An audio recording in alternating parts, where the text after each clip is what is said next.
Sunday சென்னரில் வந்து நிறைய models வருது. இப்போ எல்லாருமே துணி தைக்கிறாங்க. நாங்கள் மட்டும் தைச்சா ஏன் இப்படி போகுது அப்படி காரணம்னு கேட்டால் நான் யோசிக்க ஆரம்பிப்பேன்.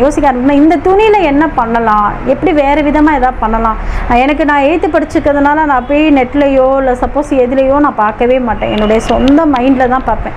இதுக்கு இந்த மாடல் போட்டால் நல்லாயிருக்கும், இதுக்கு இது மேட்சிங் பண்ணு, இதை மிக்ஸ் பண்ணு அப்படின்னு சொல்லிட்டு என்னுடைய டெய்லரு, என்னுடைய மாஸ்டர், இவங்க எல்லாருக்கிட்டையும் என்கிட்ட ஒரு புதுசாக ஒரு பிராண்டட் வெளியாகுதுன்னா அந்த பிராண்டடுக்கு ஃபுல்லாக நின்று என்னுடைய ஃபோன்லாம் ஆஃப் பண்ணி வச்சுட்டு மற்ற வேலையெல்லாம் வச்சுட்டு இதை உட்காந்து அதை ஃபுல்லாக கைட் பண்ணி அவங்களுக்கு ஆஸ் போட்டு கொடுத்து எல்லாம் பண்ணி கொடுத்துட்டு தான் நான் போவேன். அது என்னன்னு பார்த்தீங்கன்னா அந்த கிளாத்தில் என்ன பண்ணால் நல்லாயிருக்கும், அந்த கிளாத்து கரெக்டாக இருக்கா, இந்த கலர் மேட்சிங் ஆகுதா அப்படின்னு பார்ப்பேன். அது அப்புறம் இப்போ அடுத்தது என்னென்னு கேட்டால் இது இப்படி பண்ணி பார்ப்போமே, இது ஆகுமா அப்படின்னு பார்த்தீங்கன்னா அந்த மாதிரி பண்ணி பார்ப்பேன். ஒரு புதுசாக ஒரு விஷயத்தை செய்யணும் அப்படின்னா பொண்ணு மாப்பிள்ளையுடைய ஃபோட்டோஸை சாரி முந்தானையில் போடுவேன்.